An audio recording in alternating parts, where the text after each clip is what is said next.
everyone. I'm Sarah Green Carmichael, an editor and columnist for Bloomberg Opinion. I'm here today with Stefanie O'Connell Rodriguez, the host of the podcast Money Confidential. She recently wrote an op-ed for Bloomberg on women and the ambition penalty. Stefanie, thank you for joining us today. Thank you. It's a total pleasure to be here. So we know there's a wage gap between women and men, and on average, women in the U.S. earn 82 cents for every dollar earned by a man, and it's a wider gap than that for women of color. And the usual advice women get, right, is just ask for more. But actually, a young woman did that, and the result was not what she expected. So I thought maybe we should just start with that story. Yeah, so this story came about actually on my podcast, Money Confidential. I was speaking to this 26-year-old woman working in tech. And I just think to set the scene, it's really helpful to have context. And remember that as a young millennial Gen Z woman, this would be someone who was born into the era of third wave feminism that for children of that time was characterized by initiatives like Take Your Daughter to Work Day. And there was this big push for girl power that really emphasized this idea that to make progress on measures of gender equity, particularly in the workplace, but also more broadly on measures of leadership and representation, we could start by empowering the next generation of girls.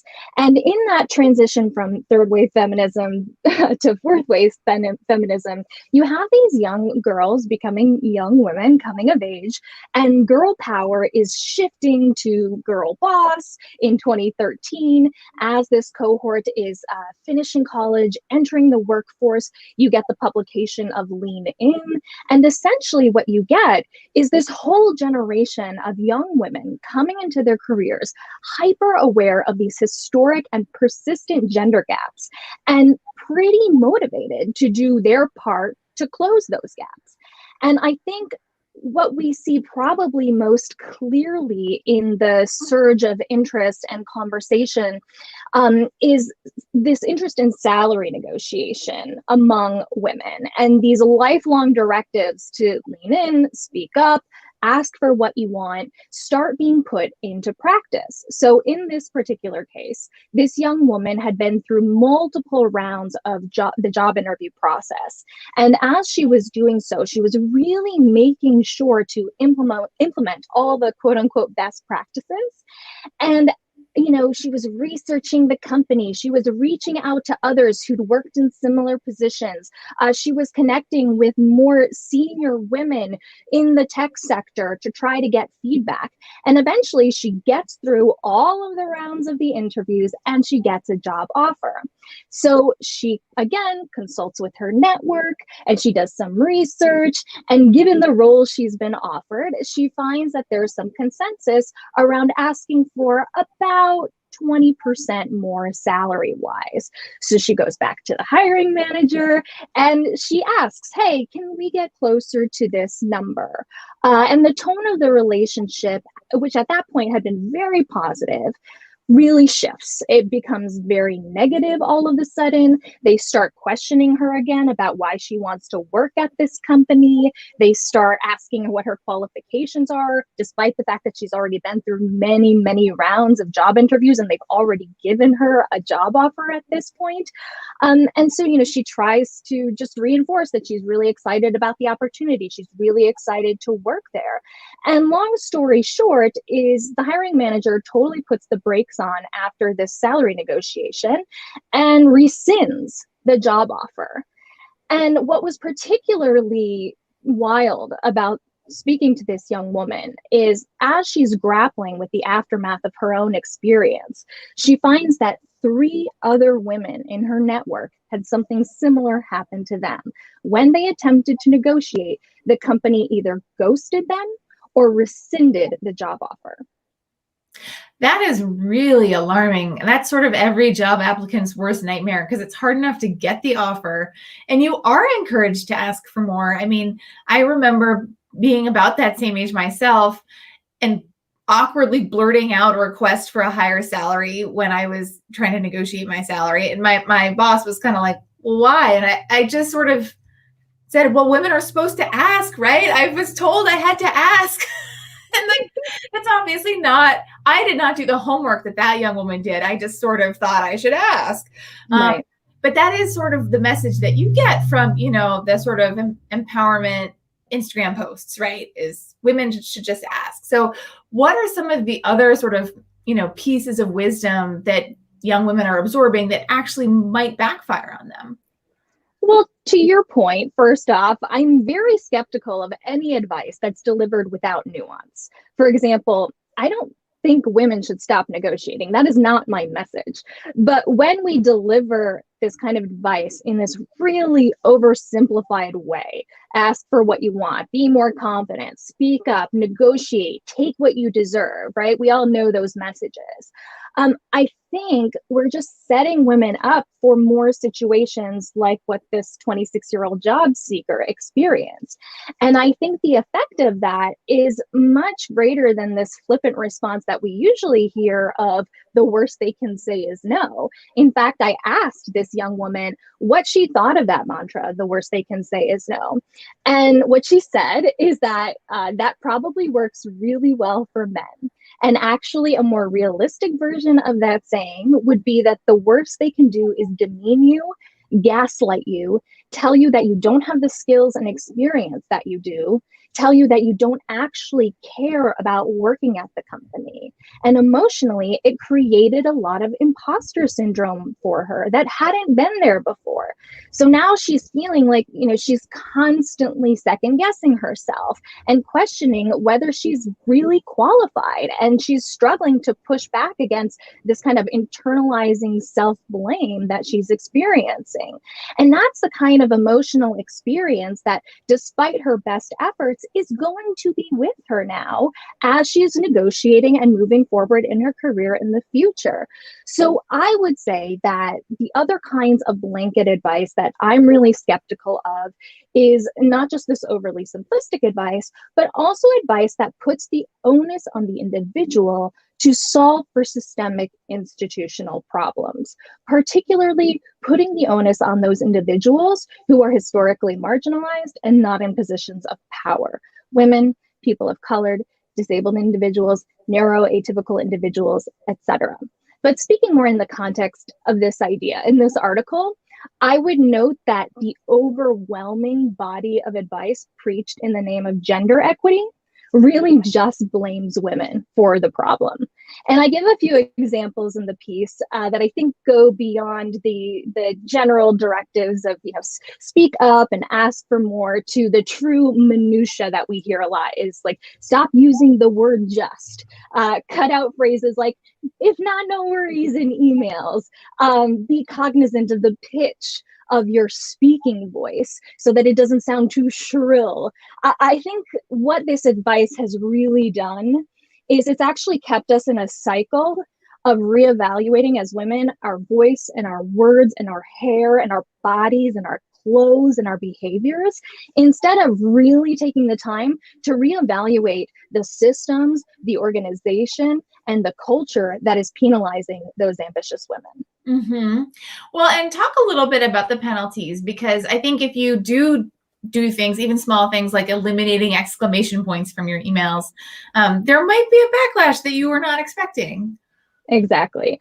So broadly speaking, I think the sum of the professional, social, and financial repercussions women experience in response to their ambition, I think of that as what I call this ambition penalty. Obviously, in the story, I shared a very clear example in the form of a rescinded job offer, but that's just one example. There's research showing that even at the outset of their careers, recruiters avoid working with high-achieving women in comparison to high-achieving men.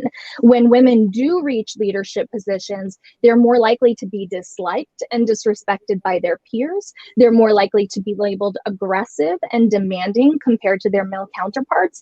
And these social costs have real, tangible consequences. You see these women who are labeled as unlikable and aggressive as being considered not a good fit for the company or for management or for leadership, which really impedes their ability to advance and to reach leadership positions and to access higher pay. And this, of course, has a compounding effect when we talk about what it means to build wealth. Yeah. Well, and I think there's a challenge too on the career side, because as a younger employee of any gender, you are expected to follow the advice that your bosses and mentors give you. And if they're giving you bad advice or feedback that maybe is off the mark, you can seem really defensive if you push back on that. So, how can younger people separate the good advice from the bad?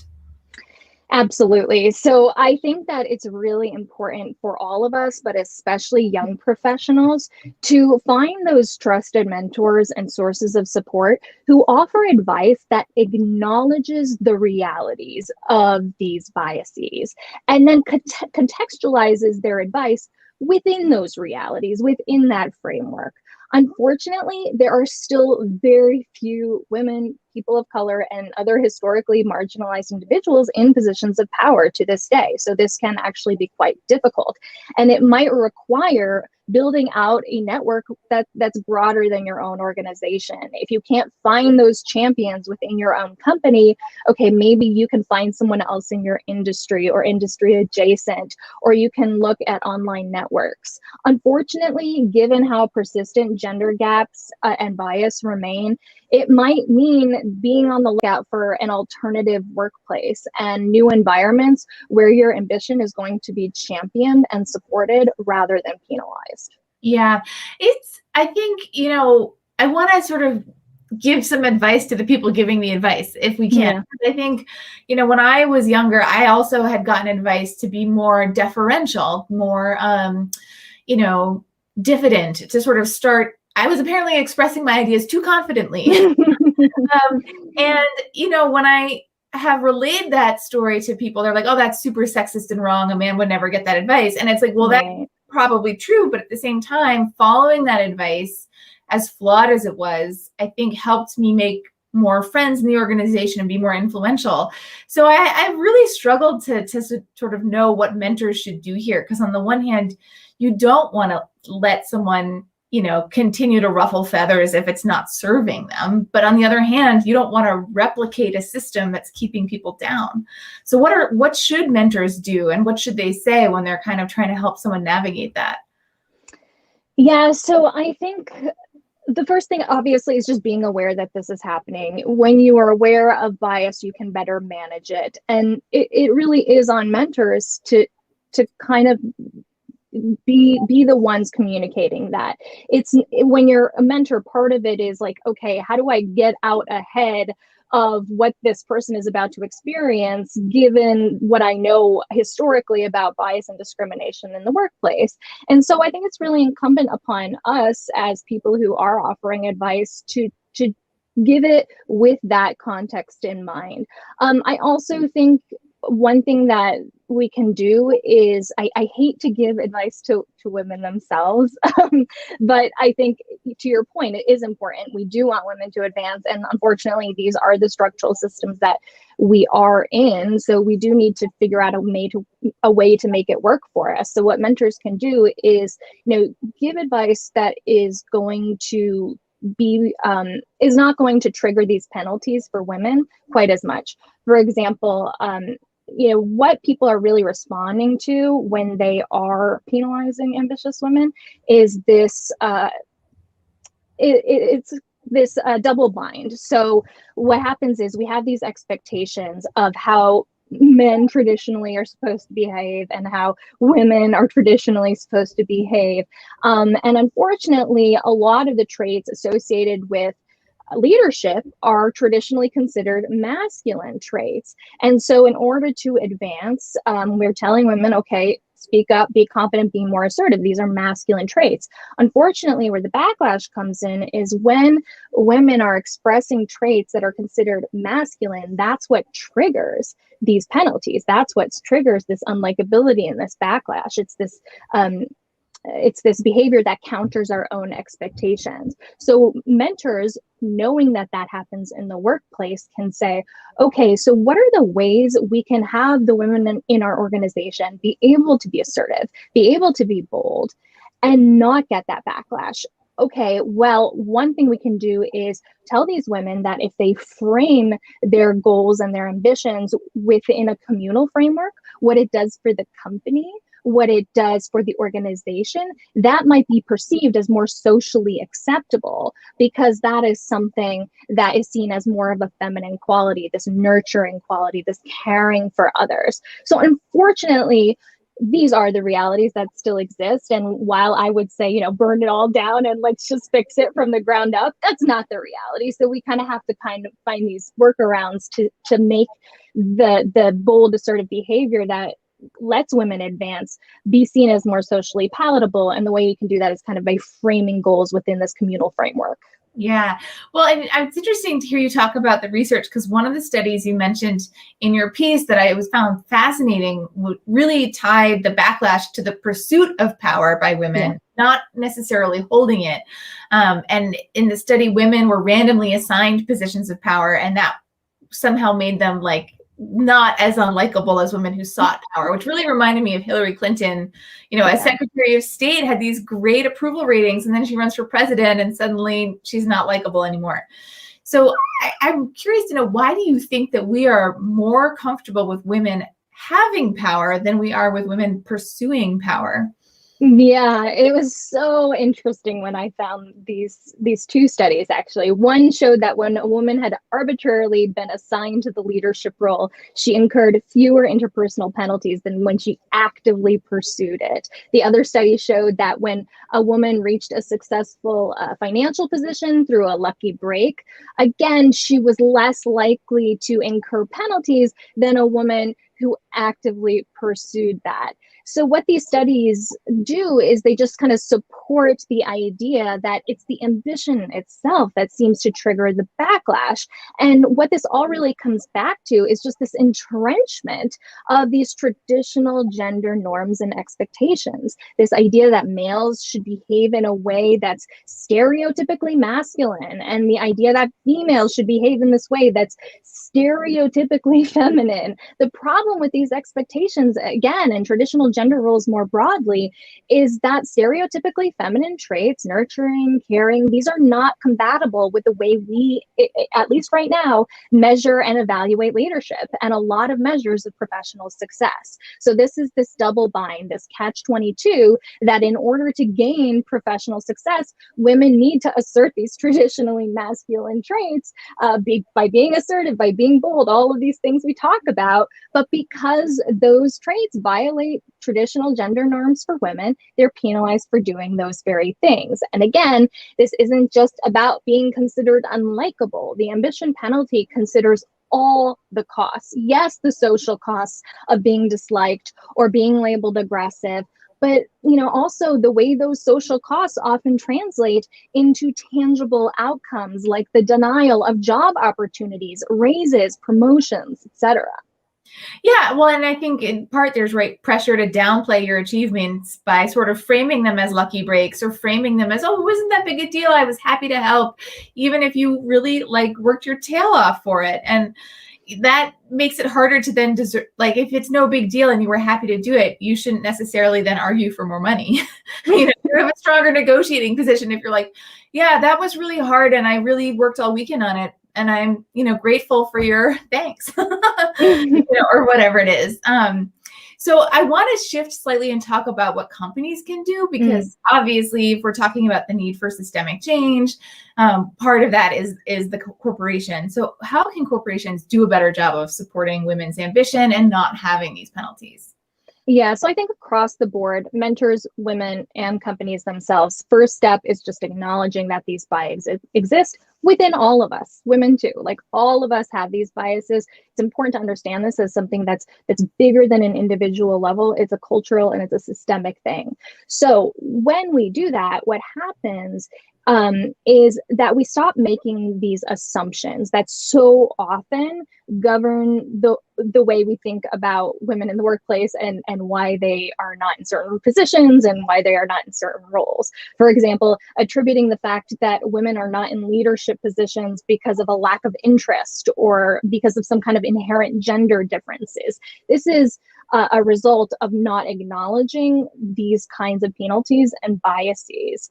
What the ambition penalty really suggests is that differences in behaviors across genders or gender identities are not so much inherent, so much as they are a response to the experience of operating in a biased or discriminatory environment. I come back to my example of, the 26-year-old job seeker. It was the experience of having her job offer rescinded after attempting to negotiate that created the imposter syndrome for her. Not that the imposter syndrome or lack of confidence was just something that was inherent to her disposition as a woman somehow, as we often frame it. So what I suggest in the piece is that companies and all of us work harder to identify and acknowledge the ambition penalty, and then use that knowledge to interrogate some of the assumptions that we're making. So before encouraging to just negotiate more or to negotiate harder,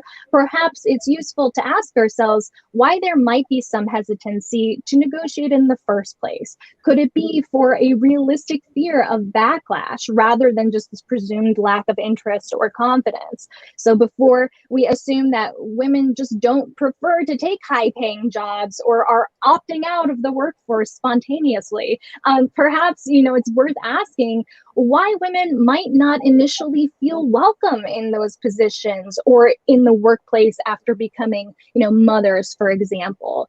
Companies can also support women's ambition by building out networks like affinity groups where women's career ambitions and their financial ambitions are celebrated rather than penalized. These kinds of networks have been shown to help predict women's leadership success. And leaders should also investigate any gender differences in pay and advancement. For example, if women are clearly underrepresented in management, could it be because those women are just getting less frequent or lower quality feedback than their male counterparts, or because they're being penalized more harshly for their mistakes? When companies make an effort to promote gender diversity and make progress on these metrics of gender equity, women are more likely to seek out leadership roles. Yeah, it's interesting. Your comment reminded me of a study I think I saw in 2014 or 15 by Bain that looked at ambition levels among women and men right out of college and then 2 years into the workforce. Yeah. And the women were more ambitious than the men right out of college, but only 2 years after spending time in the workforce, their ambitions had sunk. And so it's really the experience of encountering this kind of stuff every day does tell women that there is a penalty for ambition, and women respond to that by quite rationally detaching from their dreams, which is really heartbreaking.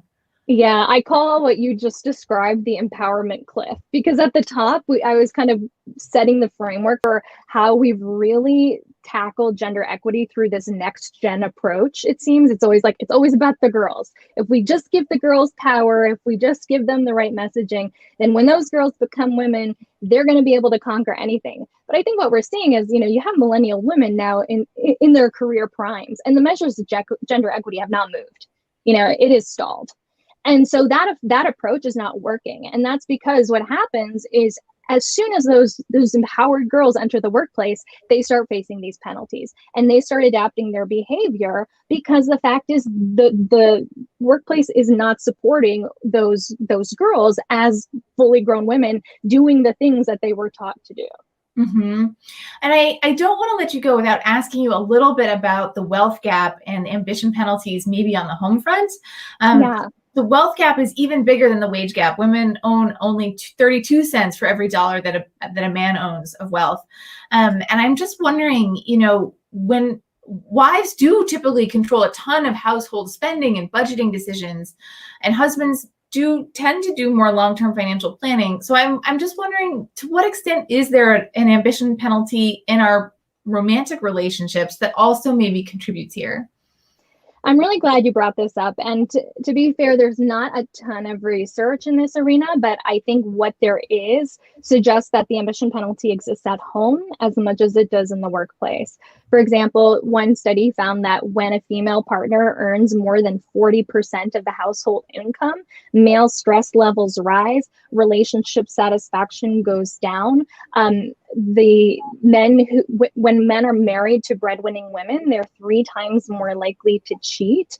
There's this bruised ego effect that can really impact the quality of the relationship. And again, this is all coming back to those traditional gender norms that, you know, when we violate the expectations of those traditional norms, whether it's at work or at home, as a woman, you are going to be facing some kind of penalty for it, whether it's the increased emotional labor of having a partner who's responding to your breadwinning or your financial power negatively, or whether it's in the workplace. So I think, again, this is all about examining this as a broader cultural phenomenon that we all need to talk about and we all need to interrogate, because it's really not serving us.